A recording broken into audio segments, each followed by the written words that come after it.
are again. This is Michael Lodge, and I am the business advisor. I tell you, last night at my home, rain came down in buckets for 2 nights in a row now. Thunder, lightning, buckets of rain.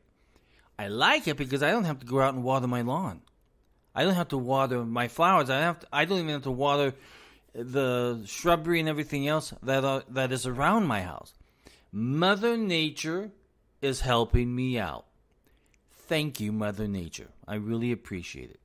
I love the rain when it comes down. I mean, literally, you can just hear it hitting the windows. You can hear it hitting the decks outside. You can see the mud puddles growing. Now, one of the things I've been trying to do in my back is grow moss on the ground. And I tell you, it is flourishing at the moment. It's like a nice green velvet in the back under the trees. That has been my goal since moving in here because it's just so beautiful. Listen, some of you Americans, you're not thinking with a full deck, okay? It was just reported that Americans are now spending on their monthly payment on a new car $1,000 plus a month. Spending $1,000 plus a month on a new car. So the title of this that I got is $1,000 plus a month for new vehicles. Car payments look more like a mortgage payment. And I'm sorry, but I have to agree. It does. So let me read you just a portion of the article. It says, 4-digit monthly car payments are becoming increasingly common as new vehicle prices and interest rates spike. 12.7% of buyers who financed their new vehicles in June agreed to monthly payments of at least $1,000, the highest level ever. Car research site Edmunds reported on Thursday. That's up from 7.3% in June 2021 and 4.6% in June 2019. 36.1% of borrowers opted for loans of 73 to 84 months, up from 32.8% in June of 2021. The big picture is that supply chain issues and other inflationary pressures have made new and used cars, pickups, and SUVs, more expensive than ever. New vehicle prices are averaging more than $47,000. The average new car borrower agreed to a monthly payment of $672 in the second quarter of an average loan length of 70.3 months. That's a long time to be paying on a car, people. The average borrower put $40,602 on their tab. Now, listen, now is not the time to be buying a car that is going to deflate in value as soon as you drive it off the lot. One of the other things that is really concerning to me is this. You may not be getting the best car in this purchase time. General Motors reported yesterday that they have 95,000 cars that they've had to put into a storage lot because they're missing parts. They're not complete cars. And they probably won't come out of that parking lot, that storage unit, until the fall or the beginning of 2023. That is amazing that the supply chain has literally screwed up the manufacturing of motor vehicles. If GM has that problem, you can bet that all the other car makers out there are having the same problem. Now, what I'm really pissed off about is that we have a supply chain issue, and yet we have no one working on it. No one's talking about it. Biden's not talking about it. The Department of Transportation isn't talking about it. Congress isn't talking about it. Because they're all out trying to get your vote. They're trying to buy your vote with something. This is a really bad problem. If we've got a supply chain that is raising up the cost of these cars, and some of them are not even complete cars, we have a problem. 95,000 cars of General Motors sitting there in a lot someplace getting dusty and dirty while they're waiting for parts to come in from who knows where from is a big problem. And that affects you and affects me. But if you are dumb enough, and yes, I'm going to say it right to your face, if you are dumb enough to go out and get a loan and your car payments are above the $600 mark, you're absolutely nuts. You've just taken out a huge amount of debt that's going to be for many years. Not just 3 years, not just 2 years, but many years. That's a dumb move. That's a dumb financial move. So I'm assuming that since you did that, you really don't have the ability to handle your money. I mean, $1,000 car payment, that's absolutely nuts. That is, in some states, that is a rental on a house, on an apartment, on the condominium, but not on a car.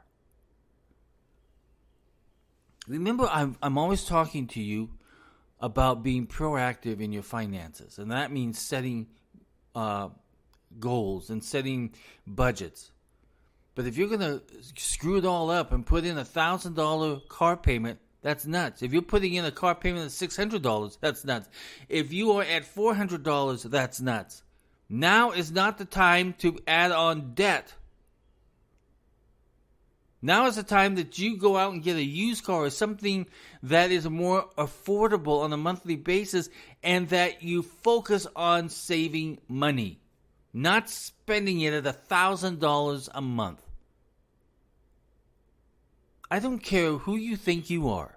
I don't care if you think that you are the cat's meow, that you are the stud of all studs, that you are the person that needs to drive that BMW or that Lexus or whatever you're driving, and you're spending $1,000 a month on it. You're absolutely crazy. I would not trust you with one dime of mine. You don't know how to make good financial decisions. So a lot of Americans are going out there and spending all this kind of money, and they're absolutely gone bonkers. Evidently, they don't realize that everything has gone up, and at some point in time, everything is going to go down. And the value of that car is going to go way down, and you're paying $1,000 a month. How dumb. I know you guys are sitting back there saying, gosh, I don't understand these Americans now. Why are they so dumb with their money? The rest of the nation is sitting here saying, how do we survive on a monthly basis? How do we survive?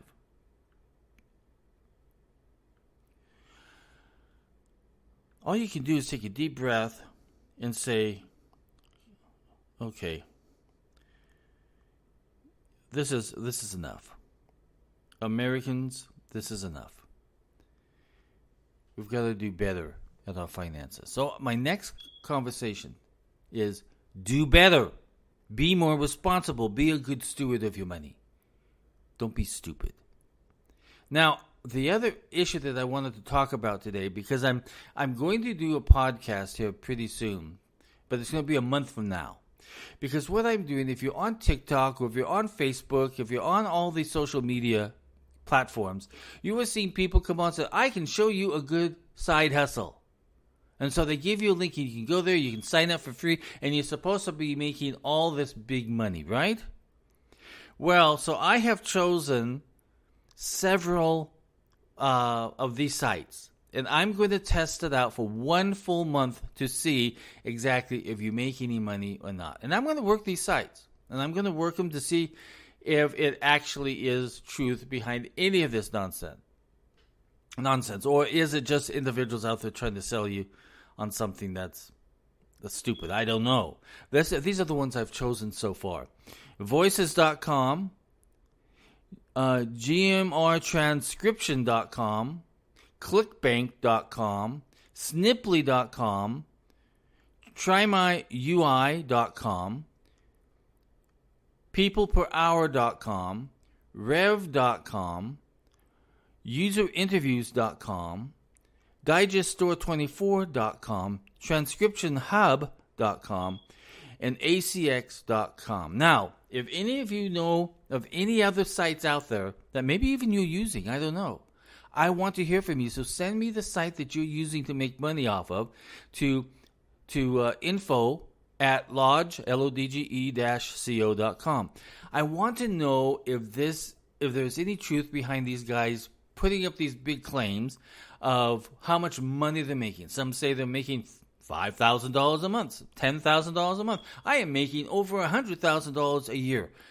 I want to know if it's true. So I'm going to try, starting tomorrow, I'm going to start trying every single one of those that I've listed. And if you've got one, send it to me because I want to know if it's working for you. Give me some clues of what you're doing. And if any of these side hustles that are on the internet, out there in the big world web, I want to know if you're making any money. Because I've got a feeling, and I hope I'm wrong, but I've got a feeling that a lot of these companies out there that are trying to get you to do something for them, are they just gathering your data, or are you actually making money? So I want you to know, starting up front, that I am questionable on this tactic of online making money. I have not met anyone yet. So if you're out there making money on side hustles, I want to know. Send me your experience and what you felt about it. And if you're still doing it, again, send it to info at lodge-co.com and tell me your story. I want to hear your story. And I'll share it. Without your name, but I'll share your story and what you found. And then at the end of the month, in 30 days or 31 days, depending on the month, I will tell you what my experience level was. And I'm going to show you my results. I'll put the pictures up there so that you can see exactly what happened to me. I hope I'm wrong, but I've got a sneaking suspicion that I may be right and that it really doesn't work out there. But let's see. And listen, if you're doing it, I want to know. If you're making it, I want to know. Now, a lot of people out there right now are nomads. I mean, they are traveling from place to place in their RV, in their campers, and every place else, and they're working something from out of their house, or out of their camper, or their motorhome, or something. I want to know, I want to hear about those people.